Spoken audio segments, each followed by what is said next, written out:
Hi everyone, welcome back to Shine Classes. First of all, good afternoon to everyone. आज आइए friends, आपका time हो चुका है, बज रहे हैं दिन के कितने 12 और तारीख कितनी है 4 अप्रैल।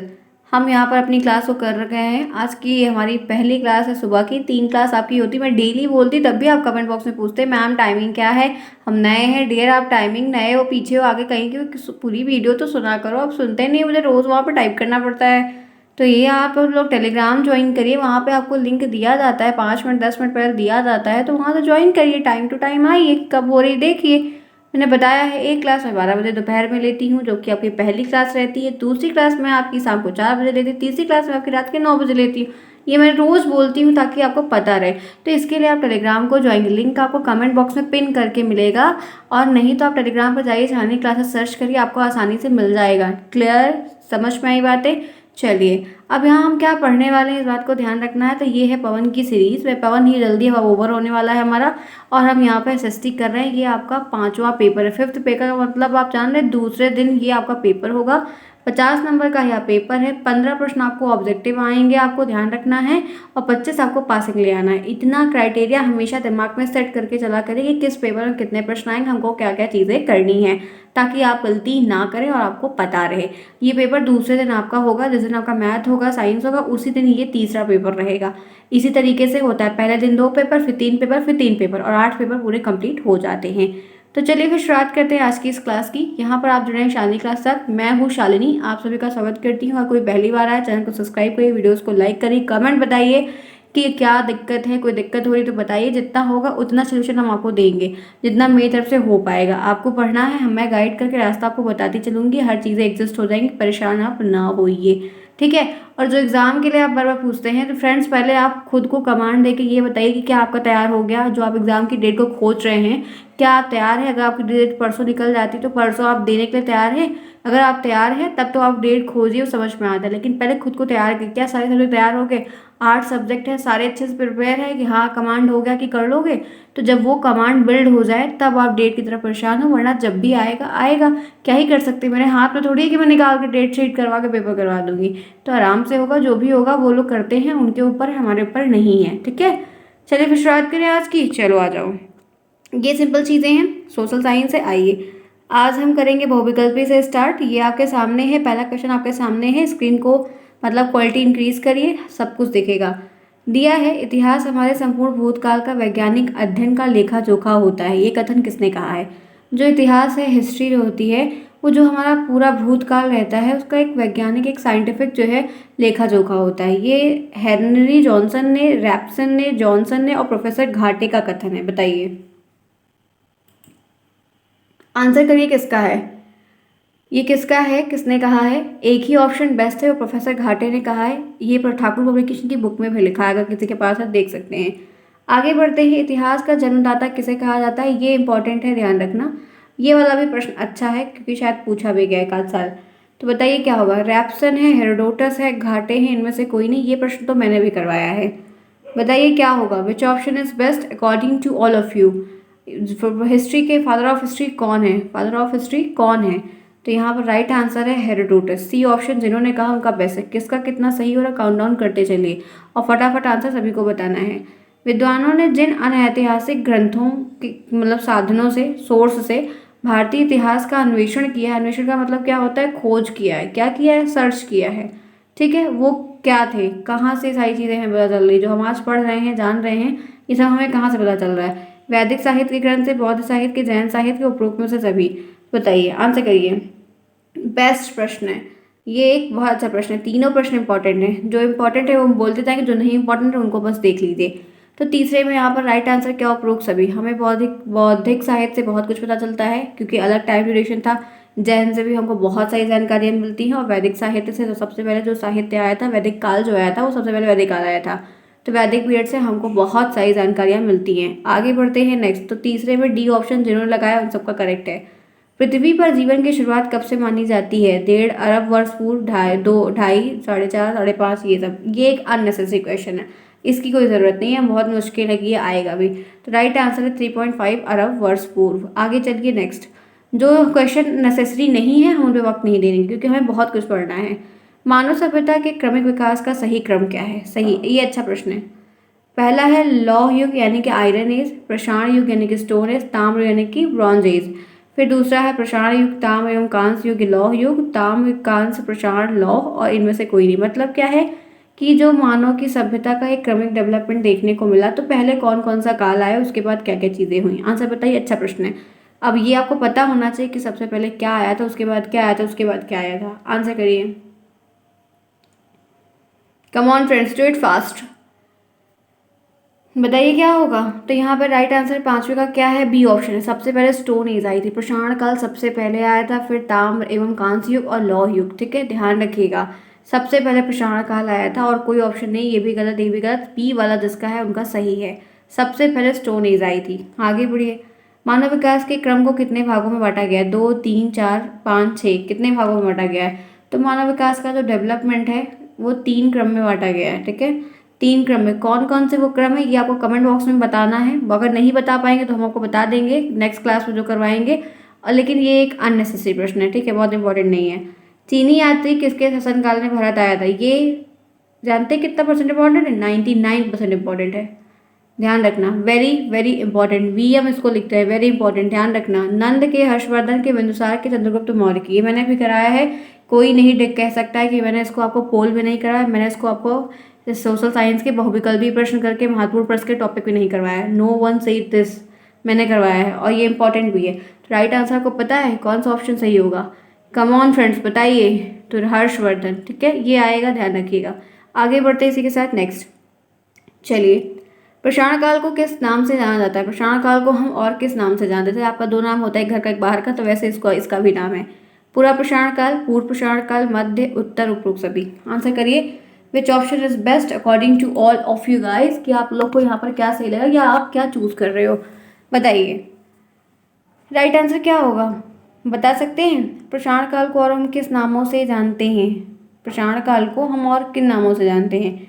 तो यहाँ पर ध्यान रखना उपरोक्त सभी है। मालूम है क्यों, क्योंकि ये पूरा प्रसारण काल, मध्य प्रसारण काल और उत्तर प्रसारण काल इसके अंतर आता है, अंदर आता है। तो इसीलिए अगर उपरोक्त सभी ना दिया होता तो हम एक पे ही टिक करते, लेकिन हमको उपरोक्त सभी दिए, इसलिए हमको ये सारे ऑप्शन चूज करने पड़ेंगे, क्योंकि प्रसारण काल के अंदर पूरा, मध्य और उत्तर आते हैं। आगे बढ़ते हैं नेक्स्ट। देखिए, पूरा प्रसारण कालीन मानव के जीविका के साधन क्या थे।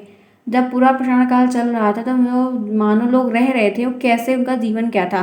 जंगली पशु का शिकार करते थे, कंदमूल खाते थे, मछली पकड़ते थे, उपरोक्त सभी। अब आप जी रहे हैं ताज, तो आप तो बढ़िया बढ़िया वैरायटी के भोजन खा रहे हैं, तो तब उस वक्त तो बहुत सारी चीज़ें नहीं थी, तो क्या खाते थे। तो राइट आंसर उपरोक्त सभी। मछली पकड़ते थे, नदी के किनारे से रहते थे, आसानी से मिल जाती थी, कंदमूल फल जंगलों में होता था, शिकार करते थे, और आग की खोज भी इन्हीं लोगों ने की थी। तो ये लोग भी पशुओं को पहले तो कच्चा खाए, बाद में फिर पका कर खाने लगे थे। यहाँ तक क्लियर है, कोई प्रॉब्लम। 9 तक मैंने करवा दिया। आगे बढ़ते हैं, 10th देखते हैं। नवप्रसारण काल के औजार कैसे होते हैं। नवप्रसारण काल के औजार कैसे थे या होते हैं। भद्दे और गोलकार थे, चपटे और खुरदरे थे, सिकड़े सिकड़े और नोकदार थे, तीखे और चमकदार थे। बहुत अच्छा प्रश्न है, ये भी इंपॉर्टेंट है, ये भी इंपॉर्टेंट, ये वाला ठीक है, एवरेज एवरेज है, ये दोनों इंपॉर्टेंट है। चलिए बताइए, आप लोगों के मेज पे ऐसे ही जिसके पास भी पंख सीरीज है, जब बोल रही हूँ ये इंपॉर्टेंट है, तुरंत सीरीज में फटाफट करो। लेकिन वहां से आंसर देके चीटिंग मत करना, ठीक है, क्योंकि चीटिंग करोगे तो फिर भाई मैं कुछ नहीं कर पाऊंगी, जाहिर सी बात है। चीटिंग नहीं करना, एकदम बी फ्रैंकली और एकदम साफ, वो क्या कहते हैं, ईमानदारी के साथ कार्य करना। वैसे आप लोग ईमानदार हो, झूठ बोल रहे हो, खोल के बगल में बैठे हो गए, क्यों, मालूम है, सारी करतूतें मालूम है। चलो कोई नहीं, आओ पढ़ लो, रिवीजन हो जाएगा, बढ़िया रहेगा ना। मानव ने सबसे पहले किस धातु की खोज की थी। ये तीखे और चमकदार थे, ठीक है, 10th में क्या होगा, डी ऑप्शन। मानव ने सबसे पहले किस धातु की खोज की थी। जस्ता की, सोना की, चांदी की, तांबा की। 11th बताइए, 11th में क्या होगा। तो राइट आंसर पता है, तांबे की खोज की थी। किसकी की थी, तांबे की खोज की थी। 11th में डी ऑप्शन बेस्ट होगा। आगे बढ़ते हैं, नेक्स्ट चलते हैं। किस काल में वैज्ञानिक युग की शुरुआत हुई थी। कौन सा काल आया था जिसमें वैज्ञानिक युग की शुरुआत हुई थी। पूरा प्रसारण, मध्य प्रसारण, ताम्र और लौह युग। 12th बताइए, और लाइक भी करिए। 10 मिनट जब होता है तब मैं पहला लाइक करने के लिए बोलती हूँ, क्योंकि आप लोग बहुत सारे ऐसे बच्चे हैं जो लेट ज्वाइन करते हैं, फिर कहते हैं मैम सॉरी मैं लेट आई, मैम ये मैम वो। तो मैम अब आप लोग आए हैं कोई बात नहीं, लेकिन टाइम पर आओ ना। हम पंचुअल हैं तो बच्चे ही नहीं पंचुअल है, ये तो गलत बात है। कुछ कुछ बच्चे बहुत अच्छे टाइम से पहले आते हैं, पढ़ते हैं, अच्छे फिलहाल सभी हो, बढ़िया हो, कोई दिक्कत नहीं है, रिजल्ट लाओ फिर सब अच्छे हो। चलो बताओ क्या होगा, 12th में क्या होगा, तो फ्रेंड्स लौह युग, ठीक है, लौह, आयरन एज, आयरन एज। 13, कांस्य युग में किन सभ्यताओं का विकास हुआ था। जो कांस्य युग चल रहा था, कौन कौन सी सभ्यताओं का विकास हुआ था। सिंधु सभ्यता, Indus Valley civilisation, Harappa, Sumeria और उपरोक्त सभी। बताइए, ये भी बढ़िया प्रश्न है, बढ़िया है, ये भी धमाकेदार, ये भी धमाकेदार, ये भी धमाकेदार प्रश्न। 13, कांस्य युग में किन सभ्यताओं का विकास हुआ है, तो राइट आंसर यहाँ पर उपरोक्त सभी होगा, हड़प्पा का भी हुआ, सिंधु का भी हुआ, सुमेरिया का भी हुआ। 13 यहाँ पर डी होगा, डी जिन्होंने बताया उनका करेक्ट है। आगे बढ़ो, चलो। प्राचीन मानव सभ्यताओं का विकास नदियों के किनारे होने का कारण क्या था। जो ये नदियों के किनारे अगर बसते थे करते, उनका मेन रीजन क्या था। भूमि बहुत नर्म और उपजाऊ थी, ये रीजन था। मानव जीवन के लिए जल की प्राप्ति थी, इसलिए नदी और जल यातायात मतलब आने जाने की सुविधा थी, उपरोक्त सभी। बताइए 14th, बताइए क्या होगा। नदी के किनारे रहते थे, क्यों रहते थे, नदी के किनारे क्यों रहते थे। नदी में सोना निकलता था, बताइए, पैसा भी निकलता था, नहीं। भूमि तो नरम रहती थी, उपजाऊ वहाँ की जमीन मिल जाती थी, ठीक है। क्योंकि पहले के ज़माने में जिस तरह आज केमिकल फर्टिलाइजर यूज़ कराया जा रहा है, ठीक है। लौकी सुबह देखो छोटी सी रहेगी, इतनी बड़ी रात में रहेगी, सुबह इतनी बड़ी रहेगी, उसमें इंजेक्शन लगा कर सुबह इतनी बड़ी कर देते हैं, उसको जाके बेच देते हैं, फिर हम जैसे लोग उसको लेके खा लेते हैं, ठीक, ये करते हैं ना, ये करते हैं ना हम लोग। तो उस समय तो कुछ था नहीं ऐसा, तो भूमि उपजाऊ बहुत थी, तो पानी डालो होता था। मानव जीवन को भी पानी चाहिए, पीने के लिए पानी चाहिए, और यातायात के भी साधन जो है आर पार के लिए मतलब उपयुक्त हो जाते थे। तो उपरोक्त सभी जो है वो बेस्ट है। आगे बढ़ते हैं नेक्स्ट। प्रमुख नदी घाटी की सभ्यताएं कौन कौन सी है। मिस्र की सभ्यता, चीन की, असीरिया की, और क्या कहते हैं उपरोक्त सभी। ये भी अच्छा प्रश्न है, बताइए बताइए, कम ऑन फ्रेंड्स, जल्दी जल्दी बताइए 15th में क्या होगा, तो राइट आंसर उपरोक्त सभी, असीरिया की भी, ठीक है, और ये सारी सभ्यताएं आएंगी। चलो, मतलब नदी घाटी की सभ्यताएं कहलाई हैं। सिंधु कालीन सभ्यता, मोहनजोदड़ो से लेकर विशाल स्नानागार का आकार कैसा था। 32 फीट चौड़ा, 28 फीट गहरा, 29 फीट चौड़ा, 8 फीट गहरा, 19 फीट चौड़ा, 8 फीट गहरा, इनमें से कोई नहीं। 16 प्रश्न भी ठीक है, बहुत इंपॉर्टेंट नहीं लेकिन ठीक ठाक है, ठीक है। हो सकता है अब दिया है तो आ जाए, लेकिन बहुत ये टेट वेट में मतलब टेट वेट में भी नहीं पूछते हैं फिलहाल।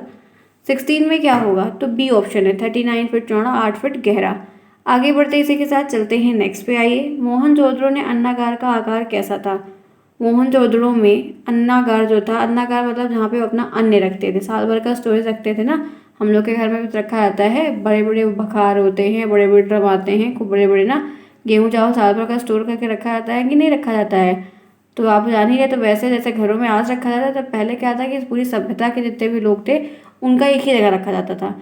तो वो कितना कितना चौड़ा बड़ा था। तो फिलहाल एक ये अननेसेसरी क्वेश्चन है, इतना जो इसका जो मापन एग्जैक्ट है ना, ये सब नहीं पूछता फ्रेंड्स। अन्नागार किस सभ्यता में था ये पूछ लेगा, या अन्नागार क्या होता है वो पूछ लेगा, बल्कि कितना चौड़ा लंबा था ये नहीं पूछता है। तो राइट आंसर जो है वो 18 मीटर लंबा, 7 मीटर चौड़ा था। अब है तो देख लो, फिलहाल ज़्यादा नहीं जानना है। सिंधु सभ्यता के निवासियों के आमोद प्रमोद के साधन क्या थे। जुआ और शिकार करना, मुर्गों की लड़ाई, उपरोक्त सभी, नाचना और गाना। 18 बताओ क्या होगा। आमोद मतलब वही हर्ष उल्लास, इंटरटेनमेंट करने का। आपका इंटरटेनमेंट क्या है आज के टाइम पर, मूवी देखने जाते हैं हम लोग थिएटर में, या घर पे ही प्लान कर लेते हैं, ठीक है, सही रहता है। घर पे मूवी देखने में क्या प्रॉफिट होता है पता है, पॉपकॉर्न सस्ता रहता है, वहाँ जाने थोड़ा महंगा हो जाता है। कोई नहीं, ठीक है, जिसका भी है जाओ आओ देखो जो भी है, और या तो कहीं घूमने चले जाओ, ठीक। बाकी बता दो फिर, आमोद प्रमोद उस समय क्या करते थे ये लोग, तो नाश्ते खाते थे, मुर्गों की लड़ाई करवाते थे। ये एक अननेसेसरी क्वेश्चन है, ये कोई क्वेश्चन नहीं होता, ठीक है, ये दे दिया गया है। नील नदी का वरदान किसे कहा जाता है, ये इंपॉर्टेंट है। चीन को, मिस्र को, मेसोपोटामिया को, इनमें से कोई नहीं। बताइए 19 पे हम इस वक्त आ चुके हैं, और 15 मिनट भी हो रहा है लगभग, कोई दिक्कत नहीं है, आगे ही हैं। चलो बताओ फटाफट। तो राइट आंसर पता है सभी को, मिस्र को, ठीक है।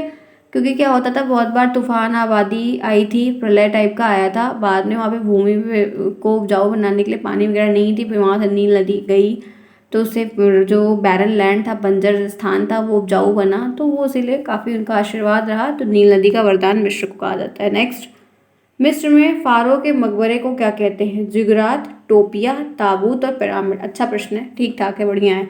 क्या कहते हैं, मिस्र में फारो के मकबरे को क्या कहते हैं, तो राइट आंसर पता है, पिरामिड कहते हैं। क्या कहते हैं, पिरामिड। पिरामिड देखा है ना, बड़ा बड़ा बनाता है, गीजा टाइप का।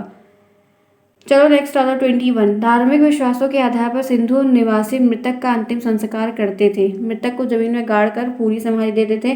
मृतक को पशु पक्षियों का आहार छोड़ देते थे। शव को जलाकर उपरोक्त सभी। जब मतलब सिंधु घाटी सभ्यता का टाइम ड्यूरेशन चल रहा था तो जो लोगों की डेथ होती थी उनका क्या करते थे, बता सकते हैं क्या करते थे? तो यहाँ पर राइट आंसर आप लोगों को ध्यान रखना है कि ये जो यहाँ पर बात है कि अब आपकी सीरीज के हिसाब से तो नहीं पता है मुझे क्या ही आंसर टैग किया होगा इसमें, लेकिन ये ध्यान रखिएगा कि जो सही है जो मतलब था वो ये वाला सिस्टम देखने को मिला था। गाड़ने का सिस्टम एंशिएंट हिस्ट्री में है और मालूम है क्योंकि ये पशु पक्षियों के साथ छोड़ देना और ये मुझे नहीं समझ में आ रहा है। ठीक है, जलाने वाला कार्यक्रम तो नहीं था और छोड़ने वाला भी नहीं था, लेकिन वो भी लोग गड्ढा खोद के गाड़ते थे और साथ ही साथ जो उनके सामान रहते थे उनका खाना मतलब कपड़ा वगैरह वगैरह वगैरह चीज़ें जो रहती थी वो भी करते थे।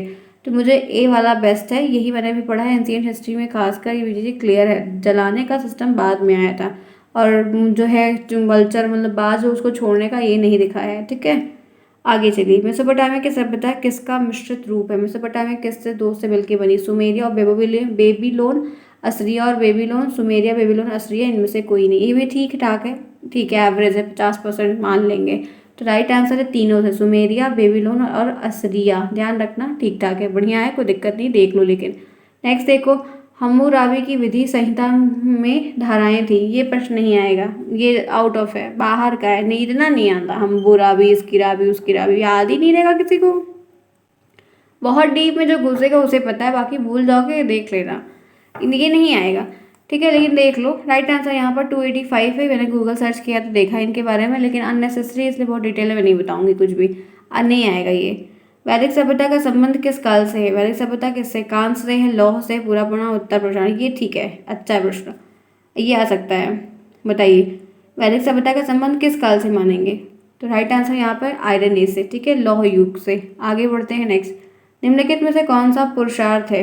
शूद्र, ब्राह्मण, क्षत्रिय, मोक्ष। बताइए कौन सा पुरुषार्थ है? निम्नलिखित में से कौन सा पुरुषार्थ है? राइट आंसर क्या होगा, बता सकते हैं? बताइए क्या कहेंगे इसमें, कौन सा सही होगा? तो राइट आंसर मोक्ष है। आगे चलिए नेक्स्ट। निम्नलिखित में से कौन सा आश्रम नहीं है? गृहस्थ, ब्रह्मचर्य, संन्यास और काम। इसमें से कोई एक ऐसा है जो आश्रम नहीं है। बताइए अब क्या है, आप लोग को मालूम है क्या है? कोई एक ही है इसमें से, क्या नहीं है? तो आपको मालूम मुझे, काम जो है ये कोई आश्रम थोड़ी है। गृहस्थ, ब्रह्मचर्य, संन्यास ये उसमें आ जाता है। चलो नेक्स्ट देखो, पुराणों की संख्या। ये अच्छा प्रश्न है, इंपॉर्टेंट है ये वाला, ध्यान रखना। पुराणों की संख्या कितनी है? 8, 18, 28, 11। तो 18 पुराण है, वैसे बहुत सारे पुराण, लेकिन 18 ही मुख्य हैं जिनको मान्यता प्राप्त है, बाकी को मान्यता नहीं प्राप्त है। रामायण की रचना किसने की है? व्यास ने, वेद व्यास, तुलसीदास जी ने, वाल्मीकि, इनमें से कोई नहीं। ये अगर कोई बोला, ये हिंदू धर्म का होने के बावजूद अगर कोई गलत कर रहा है, ठीक है, कोई और धर्म से है तो कोई दिक्कत नहीं, ठीक है जो भी है, लेकिन अगर हिंदू धर्म में है और आपको ये नहीं पता है तो बहुत शर्म की बात है। इस बात को हमेशा कांड बांध के रख लीजिए, बहुत गलत बात है।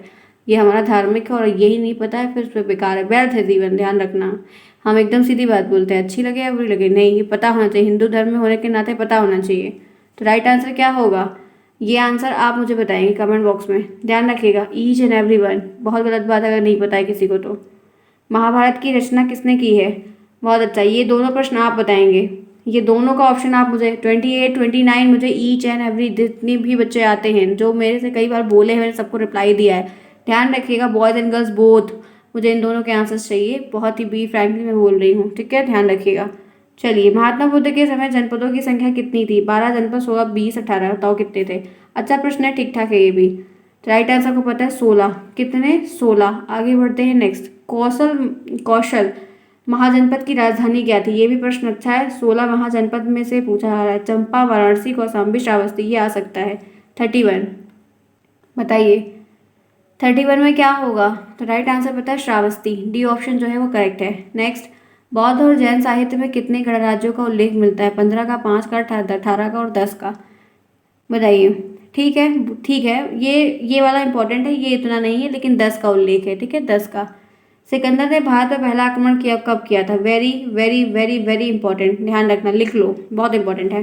325, 327, 26 और 24। बताइए। 33, ये अच्छा प्रश्न है, बहुत बढ़िया है, ठीक है। तो राइट आंसर यहाँ पर 327 ईसा पूर्व। कहीं कहीं आपको 326 भी दिखता है, कहीं कहीं प्रिंटों में है, टाइपों में, लेकिन 327 जो है वो एग्जैक्ट डेट है। 17 बार आक्रमण किया था सिकंदर ने। चलो नेक्स्ट, सिकंदर की मृत्यु कब हुई थी? 21 में, 321, 324, 322, 325। फिलहाल के लिए यही वाला ज़्यादा इंपॉर्टेंट है, ये आपके डीलेट सेकेंड सेमेस्टर का टॉपिक है, आपके फर्स्ट में नहीं है, ठीक है। आपके सोमंदे पर इसने आक्रमण किया था, लेकिन आपके फर्स्ट में नहीं है, इसमें दे दिया है, लेकिन देख लो क्या पता आ ही जाए। तो इसकी मृत्यु जो है 325 ईसा पूर्व में हुई थी। आगे चलो नेक्स्ट, जैन धर्म के प्रमुख प्रतिष्ठापक महावीर का जन्म हुआ था? बहुत अच्छा प्रश्न है, बताओ। 1599, 1597, 1598, 1598, दोनों से मतलब सेम हो गया। चलो बताओ, अभी मैंने इसको परसों ही बताया था, आप आंसर बताइएगा, ठीक है, कमेंट बॉक्स में। 3 आपके हो गए, तो आपको तीनों कमेंट बॉक्स में बताने हैं। महावीर स्वामी का जन्म कहाँ हुआ था? वैशाली में, कुंडग्राम में, कुशीनगर में, कपिलवस्तु में। अभी मैंने उस दिन सारे करवाए थे, देख लो, आता है ना, मैंने बोला था आता है।